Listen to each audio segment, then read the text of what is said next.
Ready with me ನೋಡೋರ.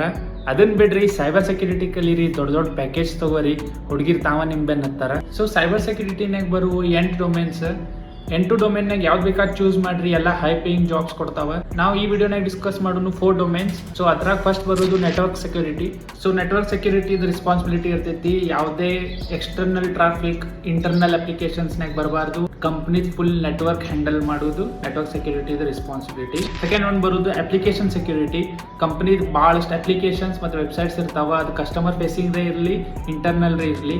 So application security responsibility ಆಗುತ್ತೆ. ಯಾವ application websites down ಆಗಬಾರ್ದು, ಇದ್ರೊಳಗಿರುವ data hack ಆಗಬಾರ್ದು. ಥರ್ಡ್ ಬರುತ್ತೆ cloud security. So cloud security ಭಾಳ ಇಂಟ್ರೆಸ್ಟಿಂಗ್ ಟಾಪಿಕ್, ಈಗಂತೂ ಫುಲ್ ಬೂಮ್ನಾಗ ಐತಿ. ಸೊ ನೀವು ಕ್ಲೌಡ್ ಸ್ಪೆಷಲಿಸ್ಟ್ ಆದ್ರಿ ಅಂದ್ರೆ 40-50 lakhs ಮಿನಿಮಮ್ ಪ್ಯಾಕೇಜ್ ಸಿಗ್ತಾವೆ.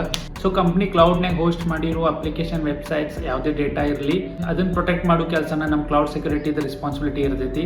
ಸೊ ಫೋರ್ತ್ ಬರೋದು ಐಡೆಂಟಿಟಿ ಆ್ಯಂಡ್ ಎಕ್ಸೆಸ್ ಮ್ಯಾನೇಜ್ಮೆಂಟ್, ಅದನ್ನ ಆ ಕೆಲಸ ಮಾಡೋದು. ಸೊ ಕಂಪ್ನಿನಾಗ ಇನ್ವಾಲ್ವ್ ಇದ್ದವ್ರು ಎಲ್ಲ ಪರ್ಸನ್ಸ್, ಅವ್ರ ಎಂಪ್ಲಾಯಿರೇ ಇರಲಿ, ವೆಂಡರ್ಸ್ರೇ ಇರಲಿ, ಕಸ್ಟಮರ್ಸ್ರೇ ಇರಲಿ, ಕಾಂಟ್ರಾಕ್ಟರ್ಸ್ರೇ ಇರಲಿ, ಅವ್ರದ್ದು ಐಡೆಂಟಿಟಿ ಆಮೇಲೆ ಅವ್ರದ್ದು ಆಕ್ಸೆಸ್ ಹ್ಯಾಂಡಲ್ ಮಾಡೋದು ನಮ್ಮ ಕೆಲಸ. 4 ಡೊಮೇನ್ಸ್ ಎಕ್ಸ್ಪ್ಲೇನ್ ಮಾಡೀನಿ ಶಾರ್ಟ್ ಆ್ಯಂಡ್ ಸ್ವೀಟ್ನಾಗ. ನಿಮ್ಗೆ ಡೊಮೇನ್ಸ್ ರೀತಿ ಕಮೆಂಟ್ ಮಾಡಿ ಹೇಳ್ರಿ. ಸಿಗೋಣಂತ ಮತ್ತೆ ನೆಕ್ಸ್ಟ್ ವಿಡಿಯೋನಾಗ. ಬಾಯ್.